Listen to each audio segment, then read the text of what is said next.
Om Swastiastu.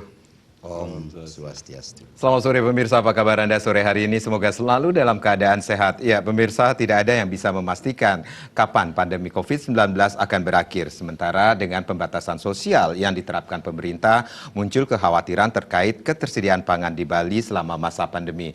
Pemirsa, di sore hari ini di dialog khusus Nangun Satkerti Loka Bali, kita akan berbincang-bincang bersama dua narasumber yang akan kita ajak membahas tentang beberapa topik yang sedang hangat-hangatnya diperbincangkan. Tentunya kita akan berbincang-bincang mengenai bagaimana ketahanan pangan di Bali saat ini, dan yang pastinya khusus untuk sore hari ini kita sudah mendatangkan seorang narasumber yang jauh-jauh dari Bali Barat tentunya yang akan kita ajak ngobrol.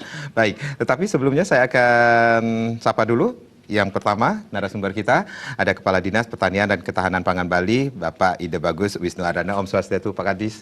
Swastiastu, Pak Kadis. Becik. Selalu sehat ya Pak Kadis. Selalu sehat. Baik, terima kasih sudah hadir di studio pada sore hari ini. Dan yang pastinya nanti kita akan berbincang-bincang mengenai bagaimana sosialisasi Nangun Satkerti Loka Bali, khususnya pada sore hari ini kita berbincang tentang Kabupaten Jembrana. Oke, Ya. siap. Dan yang pastinya sore hari ini kita sudah kehadiran Bendesa Adat Yehembang, Bapak Ngurah Gede Aryana. Om Swastiastu, Juru Bendesa. Om Swastiastu. Navigator ini. Becik. Becik ya? Iya. Dari jam berapa nih berangkat dari Jembrana? Kita tadi berangkat jam 1. Jam 1. Perjalanannya gimana Pak? Ya lancar. Juru Bendesa. Tidak ada Lancar? macet. Ya. Astungkaro macet. Astungkaro ya. Baik, terima kasih juga sudah hadir di studio. Nah, Juru Bendesa, kalau kita berbicara tentang beberapa daerah termasuk juga di negara tentunya memiliki banyak keunggulan-keunggulan yang dimiliki oleh desa adat yang ada di negara, termasuk juga di Yehembang. Tetapi sebelumnya, bagaimana dengan profil di desa adat Yehembang ini sendiri, bisa dijelaskan kepada pemirsa? Terima kasih atas waktunya.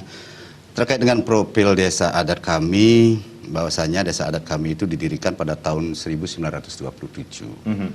Yang mana kala itu desa adat kami luas. Nah, sehingga tahun 1989 dibagi menjadi 3 desa dinas, 8 desa adat.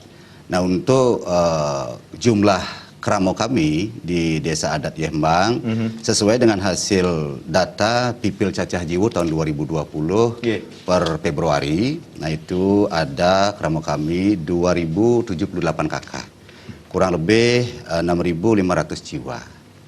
Nah, di sisi barat kami berbatasan dengan desa adat Yehembang Kau. Sisi timur berbatasan dengan desa adat Yehembang Kangin. Sisi utara berbatasan dengan Giri Gahanogramu Bumbungan. Nah, sisi selatan yaitu Samudra India, lautan. Nah, dari jumlah luas wilayah kami itu 2.312.000 hektar. Dan dari jumlah kramo yang 2.312.000 dari jumlah kramo yang notabene itu 2078 kakak, terbagi menjadi 9 banjar adat. 9 banjar adat. Yaitu Banjar Adat Kaleran, Kertobuana, Banjar Adat Sekar, Banjar Adat Wali, kemudian Balai Agung, Pusat Balai Agung, Banjar Adat Pasar, Mekarjaya, dan Kertobuana. Nah, itu sekiranya profil yang bisa yang tampilkan, dan menurut data profil desa dinas yang cocokkan dengan adat itu 70% kramo kami adalah petani. Baik. 70% mata pencariannya sebagai petani, berarti lahan pertanian juga cukup luas juga di Yehembang sendiri. Betul. Baik, nanti kita akan berbincang-bincang lebih banyak lagi tentang bagaimana Nangun Satkerti atau sosialisasi Nangun Satkerti Loka Bali, khususnya di negara Jembrana, khususnya di Yehembang ini sendiri. Kita rehat sejenak Pak Kadis, pemirsa jangan kemana-mana karena sesaat lagi kita masih akan kembali. Nanti juga kami akan mengajak Anda untuk bergabung bersama kami, berpartisipasi di 0361 894 8400 dan juga di 0361 894 8401 sesaat lagi.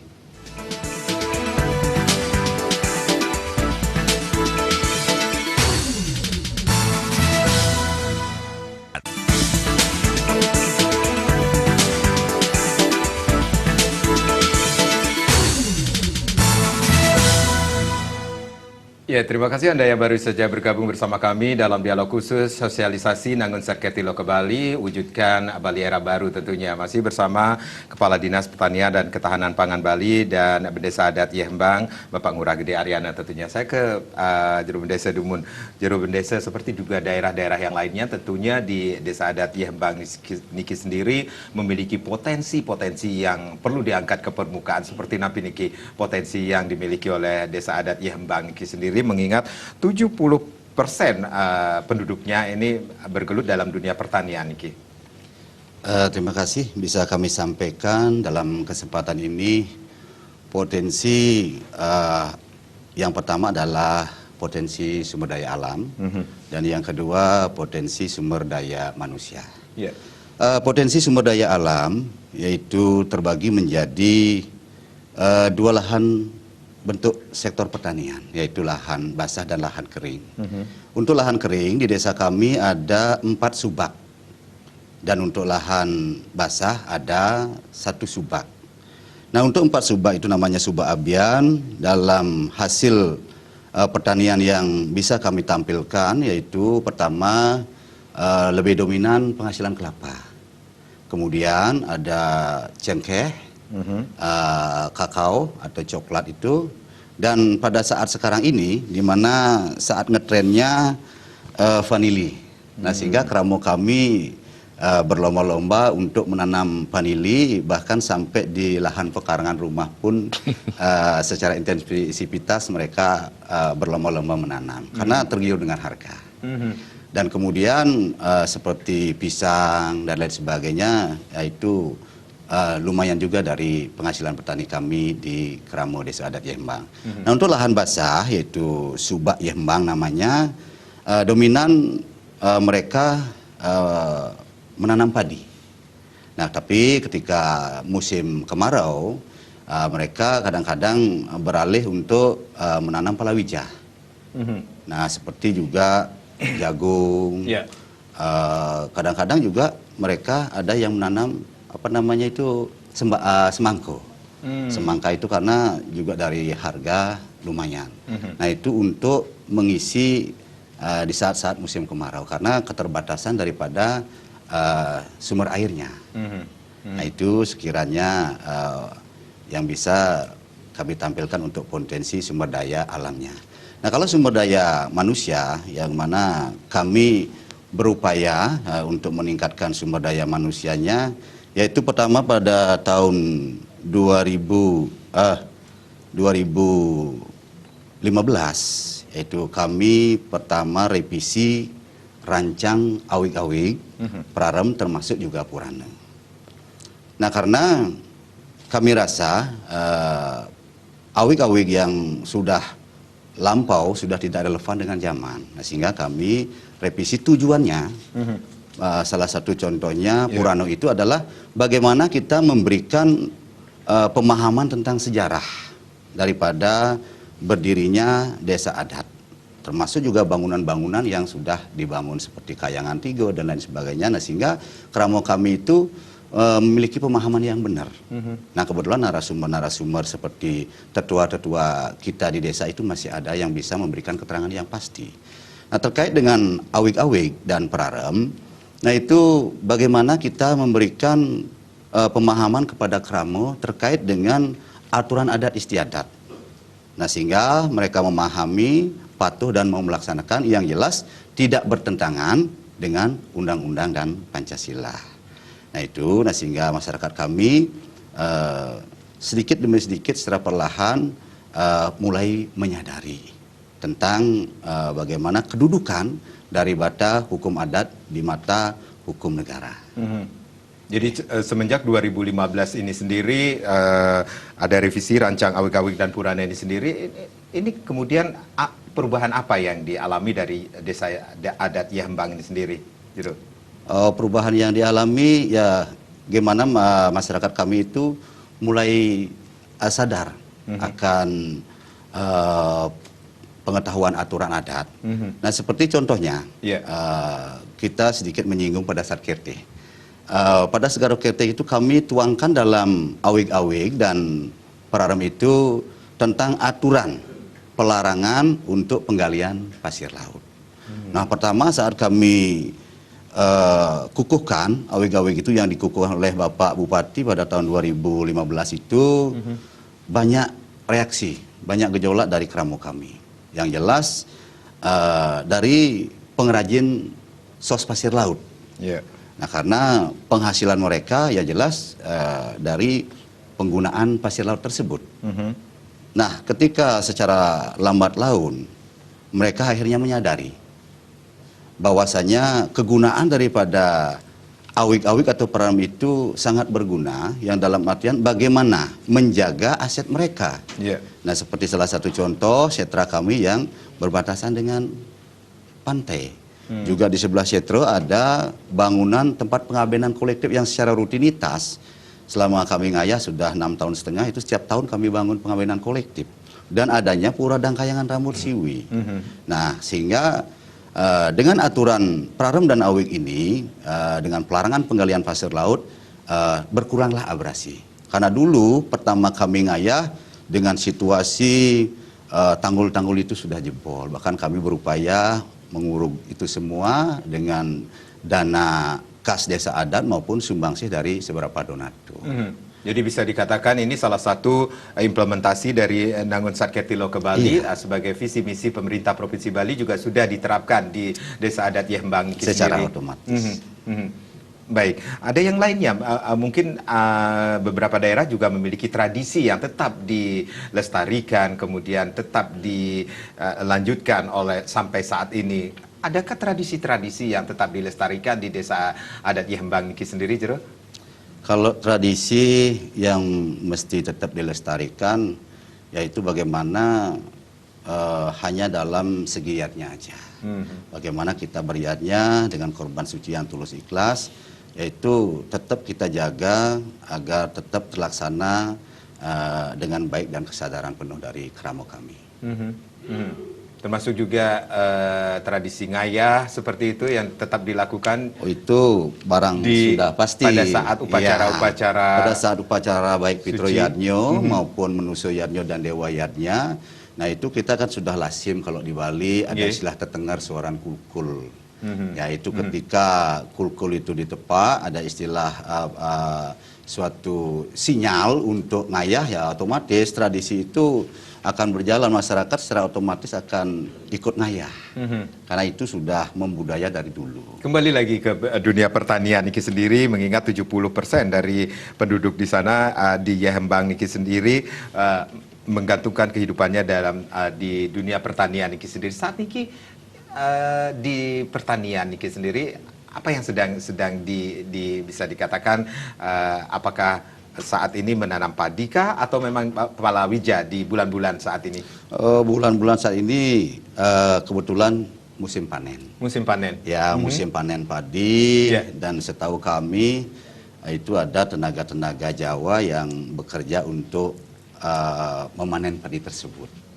Itu. Nah, kalau untuk lahan keringnya ya saat sekarang ini yaitu yang masih tetap secara rutinitas adalah kelapa, dan ada beberapa yang masih memiliki vanili, buahnya vanili.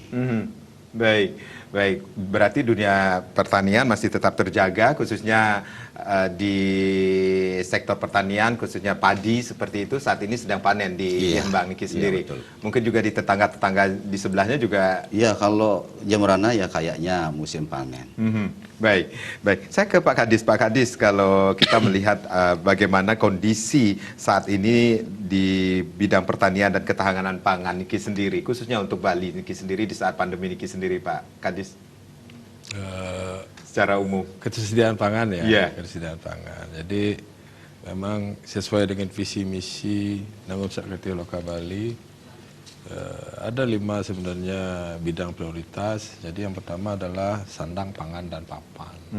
Pertanian, ya pangan. Kemudian prioritas kedua adalah kesehatan dan pendidikan. Kesehatan juga pangan. Iya. Yang ketiga adalah jaminan sosial dan ketenagakerjaan. Ketenagakerjaan juga pertanian. Oleh karena tadi dikatakan juga oleh Pak Ngurah, memang hampir 50% ya penduduk Bali ini berkecimpung di dunia pertanian dalam arti luas. Jadi tidak hanya tanaman pangan, hortikultura, perkebunan, juga peternakan. Nah, prioritas yang keempat itu adat, budaya, seni. Saya kira juga pertanian masuk di sana. Oleh karena kan kita tahu membangun pertanian ini tidak boleh terlepas daripada subak. Jadi subak sawah maupun subak abian. Ada Trihita Karana di sana. Dan yang terakhir pariwisata. Pariwisata kita pariwisata budaya. Budaya kita adalah budaya pertanian. Ya kembali lagi ke pertanian. Nah sehingga Pak Gubernur melalui visi Nangun Sakti Loka Bali memang menempatkan pertanian ini sebagai prioritas. Jadi perintahnya jadi pangan, karena misi di bidang pangan yang pertama adalah tersedianya pangan yang cukup bagi kerama Bali. Misi yang kedua di bidang pertanian atau pangan ini adalah peningkatan nilai tambah dan daya saing. Yang ketiga peningkatan pendapatan dan kesejahteraan petani. Nah, sehingga perintah Pak Gubernur selalu kepada saya selaku Kepala Dinas Pertanian dan Ketahanan Pangan adalah jadi jangan sampai Bali ini kekurangan pangan. Jadi saya pun sudah lapor dan sudah berhitung, sudah lapor pada Pak Gubernur. Jadi katanya dengan pandemi COVID-19, bagaimana proyeksi ketersediaan dan kebutuhan pangan. Jadi datanya sudah ada mulai April sampai dengan Desember. Nah, tentu kalau kita bicara pangan, ya pangan pokok ya. Jadi pangan pokok itu ada 8. Pertama beras, kemudian palawijanya jagung banyak dibutuhkan. Nah, kemudian yang ketiga adalah bawang merah, bawang putih, cabai, telur, daging ayam, daging sapi. Saya kira oleh karena pertanian tidak ada pengaruh terhadap COVID, jadi petani masih melaksanakan aktivitas, tapi dengan tetap menjaga kesehatan. Produksi kita cukup sampai dengan Desember, kecuali bawang merah sama bawang putih. Jadi kalau bawang merah, oleh karena nanti kita panennya sekitar Juli Agustus ya, kita punya sentra bawang merah di Bangli. Sementara kita masih kurang, tapi kita sudah mendatangkan dari Brebes, dari Lampung. Ya kalau bawang putih tidak hanya Bali, saya kira nasional bawang putih kita masih kekurangan, tapi impornya sudah masuk. Nah, sehingga kaitannya dengan kesediaan pangan pokok. Jadi ada 8 pangan pokok sampai dengan Desember sesuai dengan proyeksi, koordinasi dengan Dinas Pertanian Kabupaten Kota, berdasarkan kondisi existing di lapangan, saya kira tidak ada masalah. Jadi pangan kita cukup. Baik, jadi bisa dikatakan sektor pertanian dan ketahanan pangan di Bali ini sendiri selama masa pandemi ini sendiri tampaknya menjadi sektor yang cukup mampu bertahan, Pak Kardis. Menurut saya sangat mampu bertahan, sangat mampu bertahan. Nah, bahkan kan sekarang isunya karena dengan pandemi COVID ini ada kebijakan work from home. Sekarang ada kenormalan baru atau new normal. Nah, banyak kemudian sahabat-sahabat teman-teman kita di sektor pariwisata, hotel, pekerja harian yang sementara dirumahkan. Nah, sekarang bahkan sudah banyak yang kemudian beralih ke pertanian. Yang punya lahan, yang punya lahan sudah banyak beralih ke pertanian. Nah, kita pun memberikan pembinaan teknis. Jadi daripada nganggur, jadi optimalkan pemanfaatan lahan. Jadi paling tidak setiap rumah tangga kan punya pekarangan. Nah, sesuai dengan perintah Ibu Ketua Tim Penggerak PKK, programnya Hatinya PKK. Baik. Halaman teratur indah, asri dan nyaman. Jadi sudah banyak kita fasilitasi rumah tangga untuk cadangan pangan keluarga. Jadi pangan itu di samping dari produksi oleh para petani kita, oleh pekebun kita, oleh peternak kita. Jadi sekarang kita kembangkan cadangan pangan keluarga. Jadi lahan pekarangan, lahan telajakan yang selama ini ya barangkali terlupakan, kurang optimal pemanfaatannya. Sekarang mulai dikembangkan. Nah, sehingga sudah banyak sekarang jadi bantuan kita kepada ibu-ibu PKK, kepada kelompok wanita tani, bahkan kepada perorangan, jadi supaya memanfaatkan waktunya sementara untuk memproduksi pangan kebutuhan sehari-hari di lahan yang dia miliki. Walaupun tidak memiliki lahan yang begitu luas. Saya kira kan tidak luas pun tidak ada masalah, oleh karena teknologi bercocok tanam di lahan sempit sudah ada dan sudah kita sosialisasikan. Jadi ada bercocok tanam secara vertikal, verticulture, kemudian ada tanaman dalam pot, ada hidroponik dan lain sebagainya. Bahkan sekarang berkembang sali. Jadi sayur dan lele. Jadi menggunakan Iya, ember. Sekarang Di dalamnya ada happening ya lele. Pak Kadis ya. Baik, baik. Pak Kadis juru desa, nanti kita akan lanjutkan lagi perbincangan bagaimana sosialisasi Nanggun Satker Tilo kembali khususnya di Kabupaten Jembrana.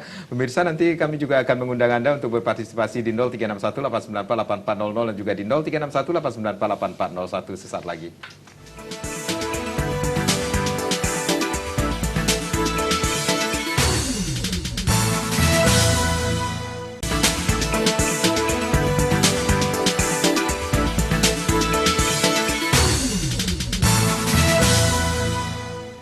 Baik, terima kasih Anda yang baru saja bergabung bersama kami bagaimana sosialisasi Nanggun Satker Tilo ke Bali, wujudkan Bali era baru khususnya di Kabupaten Jembrana masih menjadi topik kita di sore hari ini. Jangan lupa silahkan mengikuti polling SMS yang menyediakan hadiah yang sangat menarik sekali. Anda bisa mengikuti polling SMS yang diadakan sehubungan dengan sosialisasi Nanggun Satker Tilo ke Bali. Akan diundi nanti di akhir acara sosialisasi Nanggun Satker Tilo ke Bali yang akan memperebutkan banyak sekali hadiah-hadiah yang menarik tentunya. Baik, silakan ada yang ingin bergabung bersama kami di 0361 894 8400 dan juga di 0361 894 8401. Lain sudah kami buka tentunya masih bersama Kepala Dinas Pertanian dan Ketahanan Pangan Bali dan Bendesa Adat Yehembang Iki yang sudah kita hadirkan pada sore hari ini. Juru Bendesa, kalau tadi sudah disampaikan oleh Pak Kadis Niki sendiri, ada yang berubah lagi nggak sih? Ada khususnya di desa Yehembang ini sendiri saat pandemi ini sendiri dari karakter masyarakatnya tentunya. Kalau perubahan terkait dengan pandemi COVID-19 ini, ya kalau di bidang pertanian kayaknya di dalam segi menghasilkan itu tidak ada, tapi cuma dalam segi pemasaran. Nah, segi pemasaran jelas ada permasalahan, ada contoh kelapa, karena pemasaran kelapa itu dominan ke Jawa. Nah, karena daerah Jawa katanya zona merah, nah sehingga untuk pengiriman ini agak lambat jadinya. Nah, itu jelas sedikit ada perubahan lah di bidang ekonomi, menyalurkan daripada hasil pertanian keramo kami. Solusi yang diambil dari Desa Yehembang Niki sendiri seperti apa untuk pemasaran, contohnya kelapa lah ya, di samping hasil pertanian yang lainnya? Kalau solusi untuk kelapa itu sendiri, ya kayaknya kami tidak bisa ngambil sikap. Karena apa? Karena itu kan bagaimana petani menyalurkan penghasilannya yang dalam bentuk kelapa tersebut kepada pedagang-pedagang. Nah, pedagang itulah nantinya menyalurkan ke Jawa. Nah, karena situasi mungkin pendistribusiannya yang kurang lancar karena pengamanan di perbatasan, di pelabuhan itu mungkin juga bawa dampak, atau penerimaan konsumen di Jawa itu berkurang, mungkin karena situasi COVID-nya yang di sana penyebarannya lebih daripada kita di Bali. Nah, sehingga dalam pemasaran inilah yang ada dampak. Tapi untuk hasil, Tiang sendiri yakin untuk desa kami tetap. Nah, contoh juga pisang. Nah, pisang sama kebutuhan lain, umpamanya untuk kebutuhan liarnya, baik kelapa kecil maupun daun-daunan itu, daun pisang terutama, biasanya kan lari ke Denpasar. Nah, karena situasi Denpasar ini sepi, ya secara otomatis jadinya pemasarannya sulit. Kalau dulu keramo kami yang bekerja di bidang itu untuk memasarkan hasil pertanian mereka, lingkungan mereka ke Denpasar ini seminggu rutinitas itu, sekarang bisa 3 kali dalam 1 minggu. Kalau dulu per malam dia berangkat, itu setahu Tiang. Nah, sehingga jelaslah ada kekurangan penghasilan, karena mungkin ya jelas seperti Kota Denpasar setahu Tiang itu kan sudah agak sepi karena banyaknya pekerja hotel-hotel tersebut ya dirumahkan. Nah, kayak kita juga di desa kan banyak yang pulang, nah seperti apa yang Pak Kadis tadi sampaikan. Nah, itu mereka akhirnya untuk memenuhi kebutuhannya ya ikut orang tua lah, ikut saudara lah, ikut bertani jadinya. Gitu.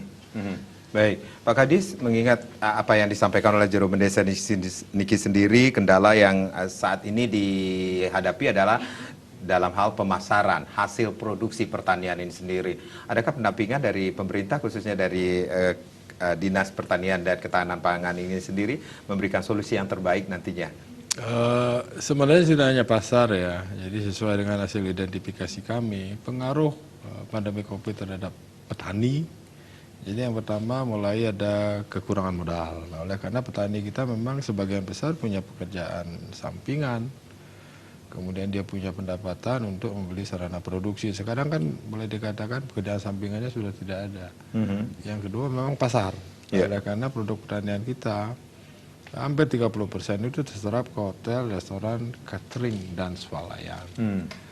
Nah sebagian lagi terserap di pasar, jadi pasar umum, pasar desa. Untuk beberapa komoditi memang kesulitan pemasaran, akan tetapi solusinya tentu ada. Kecuali yang kelapa tadi ya, oleh karena untuk ngolah kelapa paling jadi PCO, jadi minyak goreng. Kalau di Karangasem ada juga yang jadi tua, gitu. Agak susah kita untuk kelapa. Jadi yang pertama adalah, nah kita juga patut bersyukur oleh karena di pandemi COVID ini kan cukup banyak disalurkan sembako. Bahkan Pak Gubernur sudah bersurat kepada bupati, dinas-dinas terkait. Jadi dalam rangka membagi sembako ini kepada yang berhak menerima, itu supaya memprioritaskan menggunakan produk petani lokal. Jadi itu yang kita upayakan. Kemudian yang kedua, catering, hotel, swalayan yang banyak menyerap produk pertanian. Nah, sementara ini kan tutup. Termasuk daya beli masyarakat juga sekarang mulai berkurang. Nah, akan tetapi kan masyarakat, rumah tangga masih tetap perlu produk pertanian. Nah, sehingga sekarang mulai berkembang, jadi startup istilahnya yang pemasaran secara online. Nah, jadi sudah banyak sekali berkembang sekarang pemasaran produk pertanian secara online. Saya kira cukup bagus hasilnya. Jadi sembako juga. Nah, saya juga mendorong ada beberapa produk pertanian kita yang antar pulau.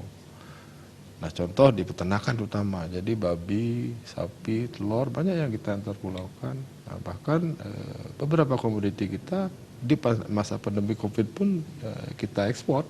Nah, jadi antara lain manggis, kemudian ada buah naga juga sudah kita ekspor. Jadi intinya memang ada penurunan dari aspek pasar. Nah, tetapi saya juga berterima kasih ada beberapa kabupaten yang sudah ambil kebijakan. Jadi Pemdanya membeli produk petani kemudian dibagikan, dijadikan sembako dan lain sebagainya.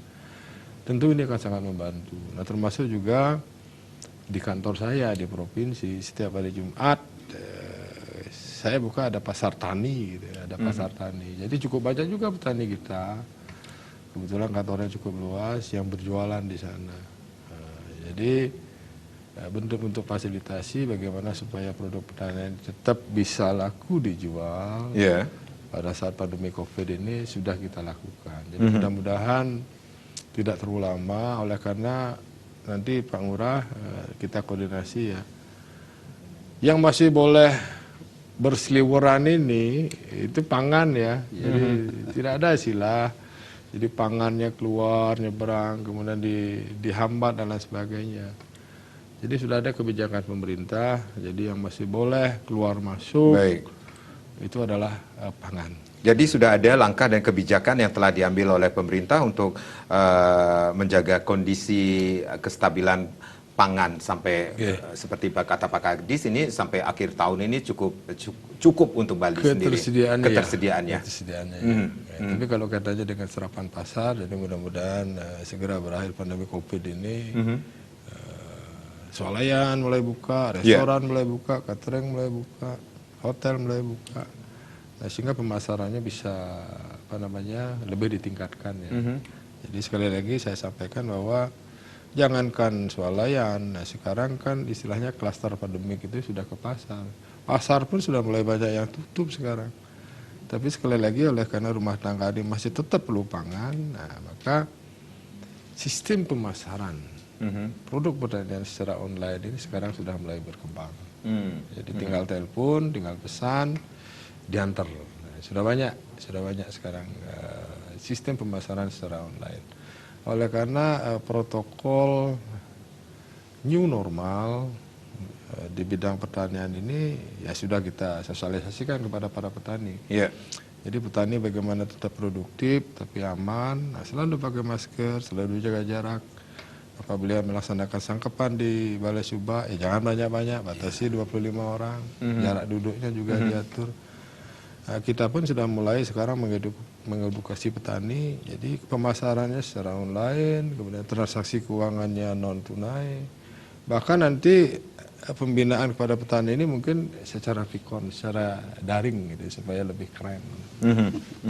Oke, baik. Pak Kadis ini memiliki datakah berapa dari luas pertanian di Bali ini yang mampu menghasilkan dan saat ini kondisinya seperti apa? Kalau tadi juga salah satunya sudah kita dengar dari Jarum Desa adat Desa Yahambang ini sendiri. Kalau potensi pertanian tercatat ya, jadi data ini kita buat, kita susun bersama-sama BPS.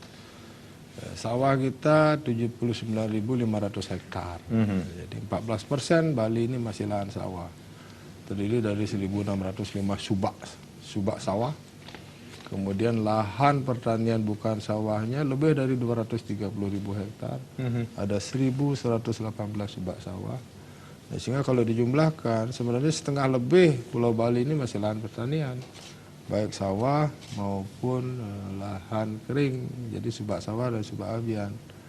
Nah, potensinya seperti itu. Nah, kita juga banyak punya komoditi unggulan, kemudian alam kita bagus, oleh karena topografinya ada yang pegunungan, ada yang dataran rendah. Masalah kita sebenarnya, tantangan kita di pertanian cuman alih fungsi lahan sama keterbatasan irigasi. Jadi alih fungsi lahan sawah kita relatif masih cukup tinggi, kurang lebih 800 hektar setiap tahun sawah kita beralih fungsi. Yang kedua juga kita sudah mulai merasakan ada persaingan pemanfaatan air dengan sektor domestik.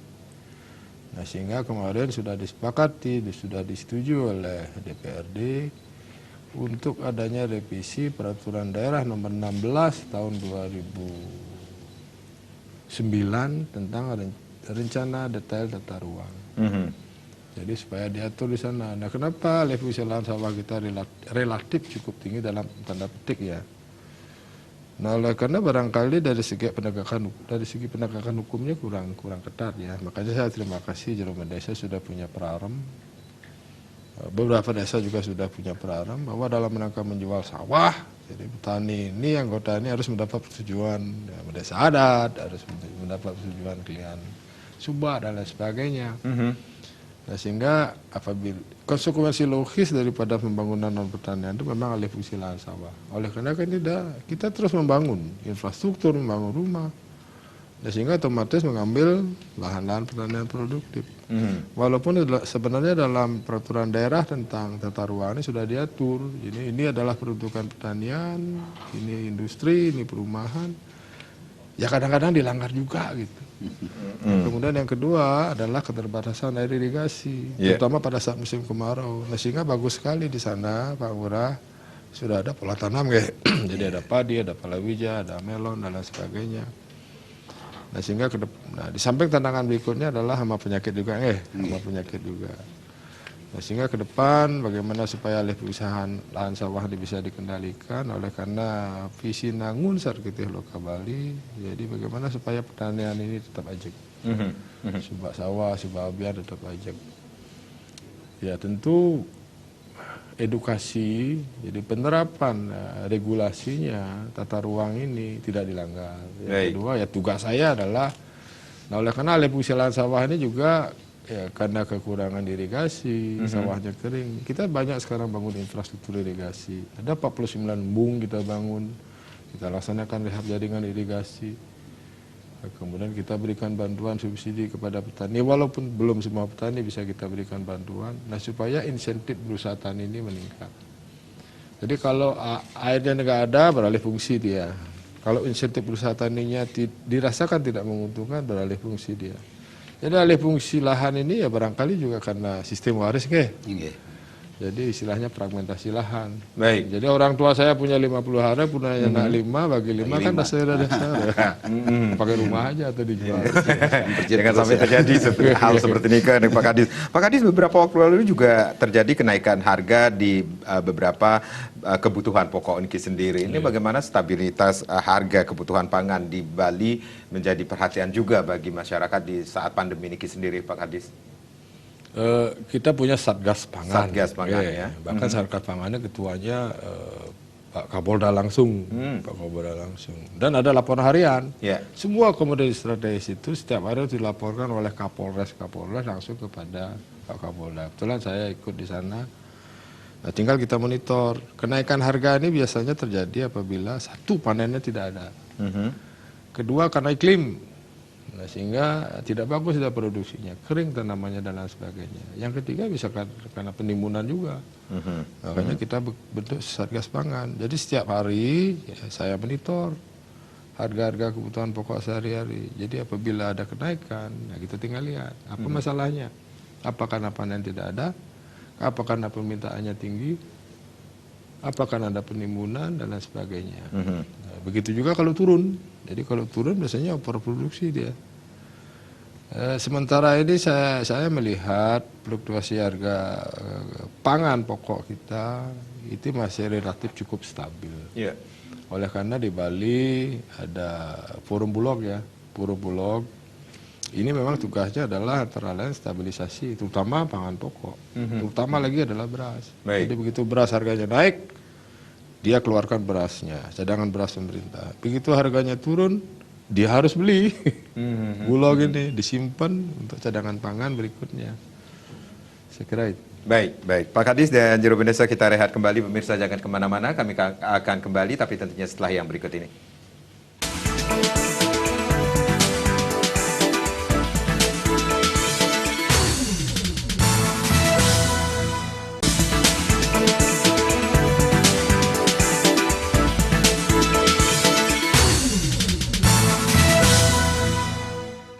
Ya, terima kasih. Di sesi yang terakhir ini silakan Anda yang ingin bergabung bersama kami di 0361-894-8400 dan juga di 0361-894-8401. Tentunya bagaimana sosialisasi Nangun Sakerti Loka Bali di Kabupaten Jembrana khususnya. Dan sore hari ini kita sudah menghadirkan Juru Bendesa Adat Yembang, Bapak Ngurah Gede Aryana, dan Kepala Dinas Pertanian dan Ketahanan Pangan Bali. Baik, lain sudah kami buka tentunya. Berbicara tentang dampak COVID-19 ini sendiri, semuanya terdampak di segala sektor, terutama di sektor pariwisata itu juga terjadi di Kabupaten Jembrana ini sendiri. Nah, bagaimana Juru Bendesa menyikapi tentang bagaimana banyaknya generasi muda yang kehilangan pekerjaan, kemudian beralih sekarang melirik ke dunia pertanian, itu adakah terjadi di Desa Adat Yembang ini sendiri, Juru?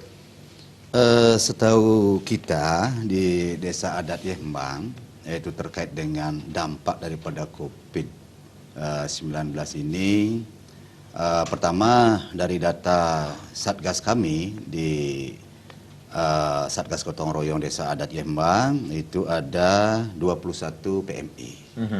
Nah, kemudian dari Iwano kami yang dulunya mencari kerjaan nafkah di kota, yaitu utamanya di Denpasar, nah sekarang karena dirumahkan gitu, kembali ke kampung halaman. Nah, dalam kegiatan kami di posko Satgas Gotong Royong pun kami libatkan mereka. Kami libatkan mereka, kami ajak memberikan edukasi kepada masyarakat. Baik. Sehingga bagaimana protokol kesehatan itu ditonjolkan.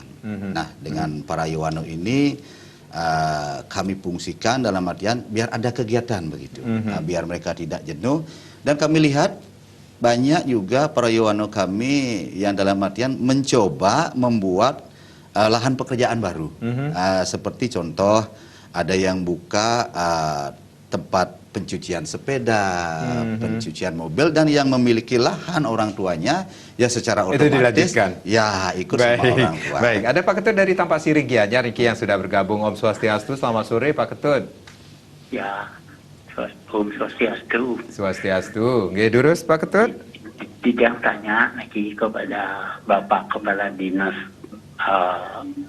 Pertanian dan Ketahanan Pangan, nggih.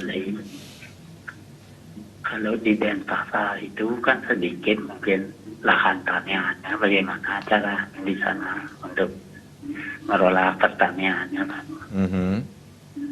Ya Nggih. cuma itu aja. Nggih, nggih. Assalamualaikum Sinan Pulau. Baik. Santi. Oh. Sukses Pak Ketut, ring tampak siring. Baik Pak Kadis, kalau kita berbicara tentang Denpasar yang sangat heterogen sendiri, ini luas pertanian masih adakah yang ditanami padi misalnya seperti itu? Jadi kalau kita bicara potensi pertanian, Iya, potensi pertanian di saya Denpasar kira, khususnya. 9 kabupaten kota ini masih punya sawah. Nggih. Yang terluas itu memang di Tabanan, kemudian Gianyar, Badung juga Jembrana. Bahkan Jembrana agak spesifik, lahan keringnya banyak, lahan sawahnya juga masih banyak. Nah Denpasar pun masih ada sawah. Jadi menurut data statistik masih ada 2.000 lahan sawah. Oh. Kemudian lahan keringnya juga banyak, nah sehingga di sana memang agak spesifik di Denpasar ini. Oleh karena lahannya sempit, jadi boleh tetap ditanami padi, cuman harus istilahnya pergiliran tanaman.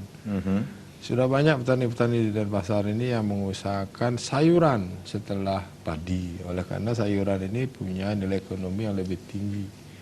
Tentu modalnya juga lebih tinggi. Jadi dikembangkan bunga, dikembangkan sayuran untuk di lahan sawah. Nah untuk lahan sempit ini memang idealnya kita usahakan komoditi-komoditi yang nilai ekonominya tinggi, sayuran ya. Tentu kebutuhan modalnya lebih tinggi. Saya kira nggak ada masalah dengan pertanian di Kota Denpasar. Nah, di sana pun masih cukup luas. Dan yang menarik di Kota Madya Denpasar ini, nah sekarang sawah itu dikerjasamakan dengan desa adat. Jadi dia sawah tapi juga berfungsi sebagai objek pariwisata, dibuatkan jogging track dan lain sebagainya, ada tempat hiburannya dan lain sebagainya, seperti yang di Sanur, kemudian di Peguyangan dan masih banyak lagi. Istilahnya agrowisata gitu ya, agrowisata. Dikembangkan hidroponik, dikembangkan sayuran, padinya masih tetap ada, dibuatkan jogging track. Nah, oleh karena kan masyarakat Denpasar ini kekurangan tempat olahraga, jadi sambil dia jalan-jalan, sambil dia melihat panorama persawahan. Jadi kalau saran saya sayur ya. Sayur. Pergiliran tanaman padi dengan sayur. Baik seperti juga yang dilakukan di Yembang Nika sendiri, selang-seling bisa dikatakan demikian. Sekarang padi, kemudian palawija, buah-buahan seperti Nika, itu juga dilakukan di Yembang ke Sirum Desa. Baik, Pak Kadis, ini dunia pertanian Niki sendiri tidak terlalu terdampak dalam artian saat pandemi Niki sendiri. Ini untuk meningkatkan daya bisa masyarakat untuk beralih ke dunia pertanian ini sendiri, ataupun petani yang sudah dari dahulunya menjalankan aktivitas sebagai petani, perlukah stimulus untuk menjaga produktivitas di sektor pertanian saat ini? Memang tugas kita adalah menjaga produktivitas ya. Nah, oleh karena begini, tadi kan dikatakan alih fungsi lahan pertanian ini relatif cukup tinggi, terutama sawah. Nah, di satu pihak kita harus menyiapkan pangan, terutama beras yang cukup, yang terus meningkat sejalan dengan peningkatan jumlah penduduk. Ya caranya bagaimana? Jadi sawahnya terus menyusut, intensitas petanamannya kita tingkatkan. Jadi sawah yang 1 tahun nanam 1 kali, kita jadikan 2 kali. Yang ideal itu yang nanamnya 2 kali, kita jadikan 3 kali. Ya tentu caranya harus infrastruktur irigasi kita siapkan. Yang kedua adalah produktivitasnya kita tingkatkan. Produktivitasnya artinya produksi persatuan luas. Padi di Bali ini produktivitasnya masih sudah cukup tinggi ya, 6 ton gabah kering giling per hektar. Sebenarnya potensinya sampai 10 ton. Inilah yang selalu kita lakukan. Caranya yaitu melaksanakan rekomendasi teknologi. Jadi pemupukannya diperbaiki, pengairannya diperbaiki, benihnya diperbaiki, pendampingannya diintensifkan. Kemudian diamankan dia diserang sama penyakit. Nah, apabila itu kita lakukan, jadi walaupun ada sedikit alih fungsi lahan sawah, intensitas tanaman sawahnya bisa kita tingkatkan, produktivitasnya kita tingkatkan, ya, maka produksi pangan kita terutama beras ya seharusnya ya memang harus terus meningkat, oleh karena kebutuhannya terus meningkat sejalan dengan pertambahan jumlah penduduk. Iya, baik. Saya ke Juru Mendesa Niki, Juru Mendesa dalam penanganan COVID-19 ini semua masyarakat juga dilibatkan. Ini seperti apa peran desa adat Jamban dalam memutus penularan COVID-19 Niki sendiri? Terima kasih. Kami mengacu kepada keputusan Presiden nomor 11 tahun 2020, kemudian peraturan pemerintah nomor 21 tahun 2020 dan didukung dengan maklumat Polri, yaitu MAK-2-3-2020, dan adanya instruksi Bapak Gubernur nomor 8551 dan didukung dengan Perda nomor 4 tahun 2019. Nah, kami menyikapi tersebut pada tanggal 1 Maret kami mengadakan rapat di tingkat desa dengan perwakilan, ada dari perwakilan Sabo Desa, Kerto Desa, Klian, dan unsur dinas yaitu BPD dan Bapak Perbekal.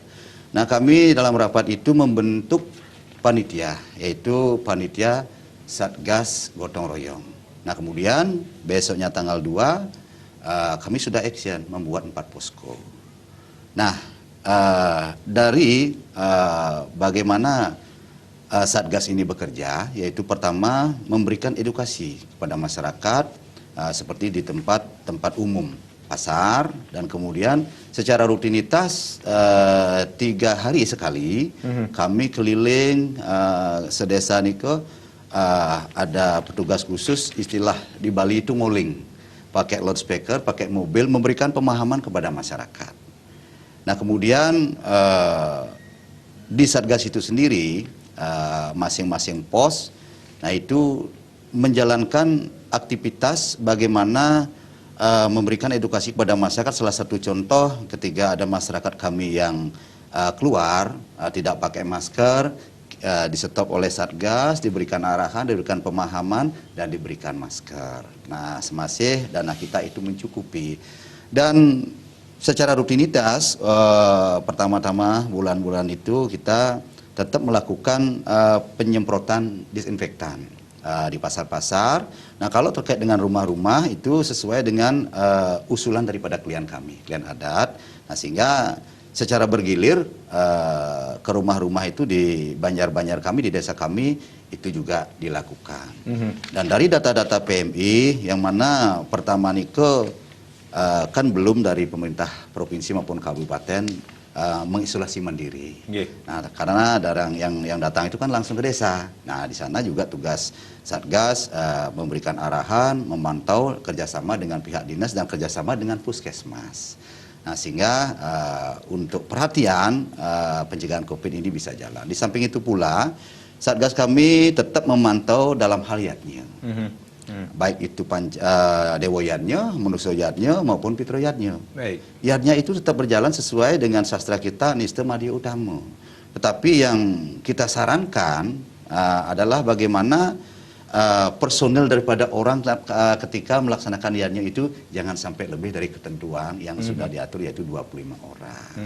Nah, itu sehingga yatnya itu bisa jalan dan tidak menyalahi. Juga jaga jarak, pakai masker, dan tetap dalam yatnya itu disarankan untuk membuat tempat cuci tangan di depan. Tetap mengikuti himbauan dari Tetap pemerintah. harus mengikuti. Nah, protokol itu, kesehatan tetap dijalankan. Iya, betul. Baik, baik. Pak Kadis, adakah skema dari Dinas Pertanian dan Ketahanan Pangan Provinsi Bali ini sendiri untuk pasca COVID-19 untuk keberlangsungan ketahanan pangan di Bali?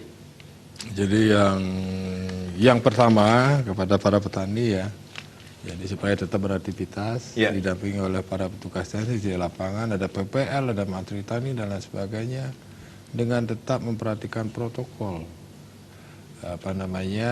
pandemi COVID yang sudah ditetapkan. Jadi di sawah, ya kalau memang diperlukan pakai masker, selalu jaga jarak. Kemudian apabila melaksanakan pertemuan di kelompok, jangan rame-rame, tetap pakai masker, pola hidup bersih dan sehat. Saya kira itu saja arahan saya kepada para petani. Kemudian jangan khawatir, kepada masyarakat secara umum kita akan selalu berupaya untuk menyiapkan pangan yang cukup kepada masyarakat. Oleh karena potensi kita ada, petani kita masih beraktivitas, Kemudian kepada masyarakat yang akan terjun di dunia pertanian, jangan ragu. Nah, oleh karena usaha pertanian apabila ditekuni secara sungguh-sungguh, saya kira juga akan menguntungkan. Oleh karena pertanian itu tidak hanya di on farm, tidak hanya usaha tani. Pertanian itu kan adalah sistem agribisnis. Ada hulunya, ada menyiapkan sarana produksi, peralatan mesin pertanian, ada on farmnya, usaha taninya, ada hilirnya, pengolahan dan pemasaran hasil. Jadi sebenarnya dari segala subsistem ini bisa ditungguni oleh yang berminat untuk terjun di pertanian, terutama anak-anak muda. Baik, jadi bisa dikatakan ini sektor pertanian sudah siap sekali menuju tatanan kehidupan Bali era baru. Siap. Baik, Pak Kadis, terima kasih. Juru Desa, terima kasih sudah sharing sore hari ini. Mudah-mudahan apa yang kita berbincangkan di sosialisasi Nanggun Saketi Loka Bali, khususnya di Kabupaten Jemberana ini, memberikan manfaat bagi pemirsa Bali TV yang saat ini menyaksikan. Sekali lagi terima kasih, saya Madis Keden Karang. Terima kasih, sampai jumpa. Om Santi, Santi, Santi, Om.